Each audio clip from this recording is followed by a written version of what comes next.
If you're looking to get a real Christmas tree in your living room this year, you'd better get out there because you're certainly not alone at this point. Christmas tree farmers across Canada and the U.S. are reporting an uptick in demand for trees this year, but they're also experiencing a shortage in supply. With more, we're joined by Shirley Brennan, Executive Director of Christmas Tree Farmers of Ontario. Good to have you on the show this morning.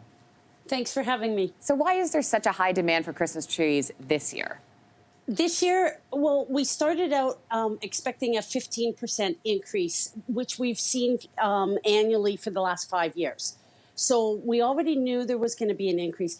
But this year, a lot of families are staying home. The Christmas tree gives them hope for the season because for 9 months, they haven't really done a lot. We're seeing a lot of new people come out to farms and get that Christmas tree. So there's a lot of components why there's such a demand. You know, Shirley, before we'd ever even heard of COVID-19, Christmas tree farmers across North America had been expecting a shortage of supply this year. Walk us through why that was. Okay, so in 2018, it started. And then in 2008, we had a recession.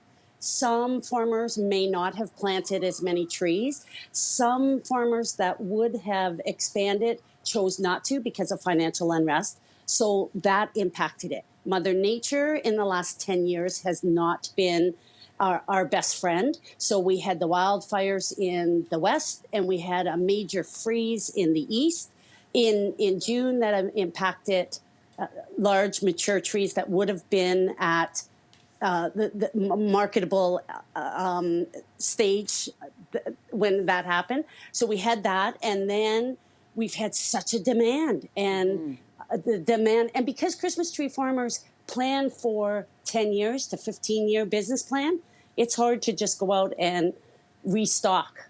Yeah, for sure. I mean, if you think back 2011, there were 2,400 Christmas tree farms in this country. In 2016, that number was down to less than 1,800. Is there concern about the long-term future of this industry?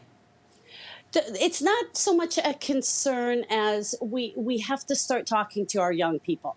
We are seeing a lot of that decrease was because people aged out.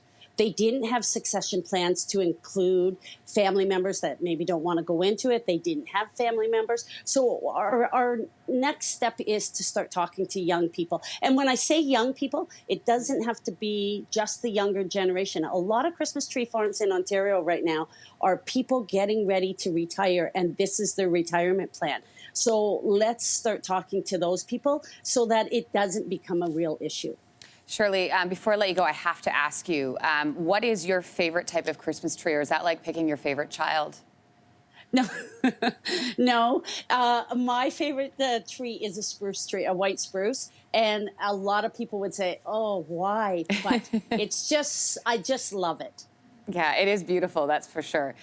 Shirley, great to talk to you. Thanks so much for joining us here at Your Morning this morning. Thanks for having me, and a Merry Christmas to you, your family, and all your listeners. Oh, thanks, Shirley.